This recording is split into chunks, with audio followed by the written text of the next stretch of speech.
Bonjour à tous, troisième vidéo de la série de vidéos de fin d'année annuelle. On se retrouve pour un petit bilan, vidéo qui va pas durer des minutes et des minutes. Je ne vais pas revenir entièrement sur mon année YouTube cette année comme j'ai pu le faire les années précédentes avec une vidéo de plus de 20 minutes. Je vais revenir sur ce qui s'est passé cette année et ce qui va se passer l'année prochaine, sans forcément teaser des choses totalement folles. Ça dépend de votre niveau de folie, mais moi je sais ce qui va arriver. Et si vous suivez les réseaux sociaux, mes réseaux sociaux personnels, vous savez ce qui va arriver, mais je vais vous en parler dans cette vidéo. Mais voilà, bilan court, efficace de cette année. C'était une année bizarre où j'ai commencé à faire des expérimentations. Super. Donc j'ai eu des critiques, j'ai eu des vidéos plus hors sujet, j'ai eu des bric-à-brac, j'ai eu plein de concepts qui se sont réveillés cette année. Ce qui m'a vite gonflé en approchant les vacances d'été, où j'ai fait beaucoup de choses personnelles de mon côté, où j'ai pas eu beaucoup de temps pour faire des vidéos. Ce qui m'a poussé à faire un break de 2 mois. Vous avez eu des vidéos qui ont été tournées par avance, et souvent ça a été des let's play de jeux de catch. Donc c'était pas des vidéos de cinéma de base. Vous avez eu quelque chose qui n'était pas demandé par la majorité de mes abonnés. Et j'ai prévenu hein, de toute façon sur YouTube avec une sorte de vidéo que j'allais faire une pause et que j'allais pas tourner de vidéo pendant 2 mois. Et c'est ce que j'ai fait et ça m'a fait énormément de bien. Et je suis revenu fin septembre, un peu moins régulièrement, en faisant moins de vidéos par semaine, en laissant l'objectif de faire une vidéo toutes les semaines, toutes les 2 semaines, ce qui a été beaucoup mieux pour moi, avec quelques petites exceptions, on va pas se le cacher, mais je suis maintenant avec 3 concepts différents, sans m'attarder à plus, et ces 3 concepts qui me permettent à moi d'être productif, mais à la fois de parler de tout ce que je veux. Donc, au niveau des 3 concepts, maintenant vous avez les critiques, où je vais revenir sans contrainte de temps impartie sur un film. Donc il y a eu ça pour Joker, qui a vachement bien marché, avec plus de 3000 vues, etc. Donc ça a hyper bien fonctionné. On a eu ça pour The Forest of Love, que j'ai pu parler dans mon top, etc. Pour Hors Norme, et vous avez eu ça pour J'accuse. Et pour plus récemment, Lucy in the Sky. Voilà, c'est un format de critique qui va arriver moins récemment, où j'ai vraiment quelque chose à dire sur le film, et quelque chose à développer pendant un temps plus long que le deuxième concept qui s'appelle les Refast, où j'ai envie de parler d'un film, mais j'ai pas grand chose à dire, j'ai plus envie de revenir sur un point en particulier du film, pendant 5 ou 10 minutes pour les extras larges ou les extras rages. Mais voilà, c'est les Refast, je pars rapidement d'un film en notifiant un sujet qui m'intéresse vraiment dans ce film, ou juste pour vous encourager ou non à aller voir un film qui est au cinéma. Donc voilà, les Refast, c'est le format secondaire de la chaîne, sinon le format principal, c'est la critique pour les vidéos plus récentes. Ce qui va arriver un peu plus prochainement, c'est un format qui va arriver à mon avis 2-3 fois dans l'année, pas plus, parce que c'est un format qui va me demander beaucoup de temps. C'est des rétrospectives de réalisateurs ou des analyses de films ou des vidéos spécialisées dans les films. Et ce format-là, ça va me permettre de développer ce que je vais faire en 2020, c'est-à-dire que j'ai 2 vidéos qui sont en cours d'écriture actuellement et qui risquent d'élaborer à la phase tournage d'ici quand même quelques semaines encore, dans le sens où c'est pas des trucs que j'écris et je tourne direct le lendemain, il faut une préparation derrière, il faut une production et il faut de l'organisation. Donc, sans vouloir vous teaser quoi que ce soit, j'ai une rétrospective sur Greg Araki qui est en phase d'expérimentation, d'écriture et d'organisation. J'essaie d'organiser tout ça parce que c'est pas non plus un truc que je vais faire sur mon canapé et en voix off exclusivement. Hein. Et j'ai ensuite une analyse, une vidéo sur un film en particulier où je vais revenir du point A au point B du film sur Make to My Love. Et j'espère sortir la vidéo sur Make to My Love pendant que Make to My Love Intermezzo va sortir. J'ai envie de rester dans l'actualité pour cette vidéo exclusivement parce que je pense que le sujet va s'y prêter et j'aurai un plus large public qui va s'intéresser à la vidéo pendant la sortie du 2e chapitre. Donc ça, c'est les 2 vidéos que je suis en train de préparer pour cette année, donc l'année 2020. Donc ça peut sortir en février comme ça peut sortir en août, Voilà. Mais en tout cas, c'est des vidéos que je pense vraiment sortir à 90% cette année, hormis si j'ai un problème technique ou autre. Et j'ai un court-métrage qui est écrit, acté, tout ce que vous voulez, presque prêt. Il manque plus que le tournage et la post-production. Tournage qui va durer juste une soirée. Hein, ça va pas durer plus de temps, donc il me faut juste un jour de tournage, peut-être 2 pour tourner quelques scènes annexes. Mais en gros, c'est un court-métrage qui va se dérouler que dans un décor.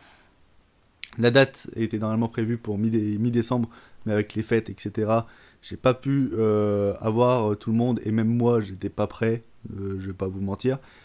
Parce que c'est très compliqué de retourner un court-métrage alors qu'on n'en a pas fait depuis 2 ans, et retrouver cette ambiance, et retrouver cette motivation. Parce que c'est vrai que commence à me faire un petit peu peur, du coup, de retenter un tournage après ce qui s'était passé pour Staying Alive. Pour Staying Alive, il y a eu plein de couilles pendant les tournages. C'était une expérience unique et une expérience qui me manque. Mais voilà, il y a eu beaucoup de soucis. Et que comme je fais mes courts-métrages avec un bon pourcentage de mes potes proches, voilà, c'est un peu compliqué de s'entendre. Surtout quand c'est avec des gens que tu apprécies de base. Donc Staying Alive, ça a été une expérience très particulière pour moi. Dans le sens où c'est quelque chose qui me manque. Mais donc j'ai très peur en fait de retourner sur ce tournage. Et si la date a surtout été modifiée, c'est parce que ça va pas être un truc que je vais tourner dans ma ville, c'est pas être un truc que je vais faire comme ça, c'est un truc que j'ai envie de préparer, qui sera projeté lorsque le film sera prêt dans une salle de cinéma pour une séance spéciale. Donc voilà, il y a des très gros enjeux derrière, et là j'attends juste d'avoir une date précise et une confirmation pour un lieu que je vais privatiser pendant toute une soirée. Je peux déjà vous révéler quelques trucs sur le court-métrage. Il va s'appeler Le début de la fin, il va se passer pendant le temps d'une soirée, et ça va être un court-métrage fantastique d'horreur J'arrive pas trop à le classer, mais dans le genre, ça va être plus se rapprocher d'un Gaspard Noé, d'un Grave, que d'un... Qu'est-ce qu'on a fait au bon Dieu? Non, mais je veux dire, ça n'aura rien à voir à ce que j'ai pu faire précédemment, mais si vous connaissez mes références cinématographiques, si vous connaissez le cinéma que j'apprécie surtout en ce moment, vous savez dans quelle direction se dirige le court-métrage, et j'ai très très hâte par contre de vous le proposer pour avoir vos retours, dans le sens où ça va être quelque chose d'assez expérimental et d'assez particulier, je pense. Après voilà, les critiques, les refaces vont continuer pendant tout 2020, j'espère prendre mon temps. Par contre, il y a beaucoup de trucs qui vont changer, parce que maintenant j'ai un boulot presque à plein temps, je suis à 20-25 heures par semaine, c'est pas non plus 35 heures, mais voilà, j'ai des contraintes. J'ai aussi beaucoup de trucs à faire personnellement en août.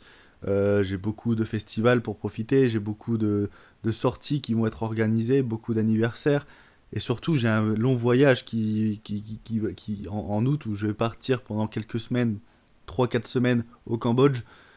Donc voilà, j'ai des trucs à organiser aussi de mon côté, surtout qu'en fin d'année, je prévois de déménager, prendre mon indépendance et partir de chez mes parents. Donc il y aura beaucoup de choses qui vont être a posteriori très compliquées pour moi de faire des vidéos, beaucoup de sorties, beaucoup de trucs. Donc ça va me demander également de l'organisation derrière. J'espère vraiment passer un cap cette année, parce que j'espère donner et avoir un nouveau public derrière moi, un public de nouvel arrivant, sans vraiment rentrer dans le putaclic. Je fais pas partie de cette bande de youtubeurs qui va sortir une vidéo sur Star Wars tous les jours pendant une semaine parce que le film fait du buzz et parce qu'ils ont envie d'avoir une paye à la fin du mois. Je veux pas être comme ça. Moi, mon but, c'est de vous faire découvrir des films, que ce soit des blockbusters ou même des films indépendants, et surtout des films indépendants. J'ai envie d'encourager ce cinéma-là international. Mais j'espère ouvrir des portes, j'espère faire entrer de nouveaux abonnés dans cette chaîne et avoir une communauté un peu plus puissante. J'espère vraiment passer ce cap-là. C'est vraiment un de mes objectifs. 1000 abonnés en 2020, j'espère que ça va arriver. Après, je peux rien dire, c'est mes vidéos selon vos partages, etc. Donc si vous aimez vraiment une vidéo, n'hésitez pas à la partager. Ça alimente la chaîne et ça me donne un coup de boost monumental, parce que certes, j'aime faire mes vidéos, j'aime machin, mais le meilleur remerciement pour moi, c'est d'avoir plus de visibilité. Et on va pas se le cacher, les chiffres parlent beaucoup. Je cherche pas à être rémunéré derrière ces vidéos, je m'en fous totalement. Mais les chiffres parlent beaucoup. Je vous dis, la critique Joker, 3000 vues, bah moi ça m'a fait énormément plaisir, dans le sens où des gens l'ont partagé, des gens en ont parlé autour de eux, et des gens sont tombés dessus très rapidement. Après, c'était Joker, c'était la hype du moment, c'est compréhensible.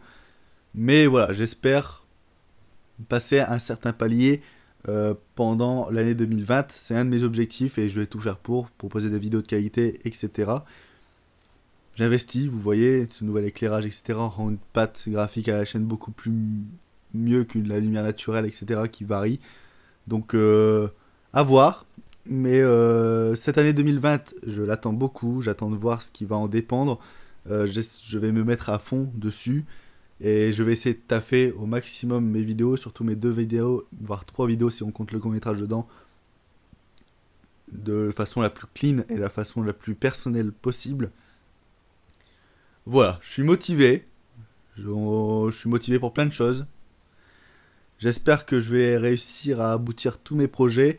Je compte sur vous pour me soutenir à n'importe quel moment, pour soutenir les vidéos, pour soutenir la chaîne. N'hésitez pas à en parler autour de vous, à même partager les tops et les flops, ça serait hyper cool.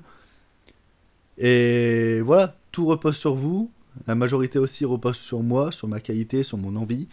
Je suis motivé. Et j'espère qu'on va passer une très bonne année 2020 et un très bon début de cette 3e décennie de ce siècle. Voilà, je vous ai dit que le bilan n'allait pas durer très longtemps, j'avais pas grand chose non plus à dire. C'était plus un message de bonheur des 2 projets. Et voilà, je vous souhaite d'excellentes fêtes de fin d'année encore une fois. Et on se retrouve plus tard par contre. Ah oui, j'ai oublié d'expliquer, voilà, ça fait bien que j'en parlais. Les vidéos des films les plus attendus en 2020, j'espère faire un truc dans le format plus radio, web, avec plusieurs personnes, toujours en facecam autour d'une table, pour parler tous de nos attentes, pour avoir des avis de gens qui s'intéressent au cinéma en globalité, et de gens également qui sont extérieurs au cinéma et qui attendent peut-être beaucoup plus de blockbusters, etc. Et pour savoir un peu vers quel genre et quel film se tourne l'année 2020 dans le grand public moderne. Donc je vais avoir plusieurs personnes et j'espère faire ça. Et notamment, je suis à la campagne et je viens de recevoir la fibre. Donc dès que la fibre sera vraiment optionnelle et... donc vraiment dès que la fibre va pouvoir être utilisée à 100%, étant donné que maintenant il y a quelques petits problèmes techniques, ce qui est totalement normal. Les lives vont arriver et je vais faire quelques petits lives, certainement un par mois peut-être, pour parler et pour faire des choses que je ne peux pas faire en format vidéo, créer de l'interaction, etc. Donc j'espère vraiment pouvoir mettre ça en place. Et pareil, ça va être un format là un peu particulier, mais vous en saurez plus quand je vais commencer à faire des lives. Voilà, c'était la fin du bilan. J'avais oublié juste de préciser ceci. J'espère que cette vidéo vous aura plu. On se retrouve prochainement du coup pour la vidéo sur les films les plus attendus de 2020, sur mes films les plus attendus et la vie des autres. Sur ce, bonne fête, salut, au revoir, et allez voir des films au cinéma, c'est très cool d'aller voir des films. Et soyez là quand je vais sortir mes grosses vidéos, soyez là, et soyez toujours là même. Donc, soutenez-moi, soutenez la chaîne. Et on se soutiendra mutuellement, il n'y a pas de souci pour ça. Allez, ciao, bye bye.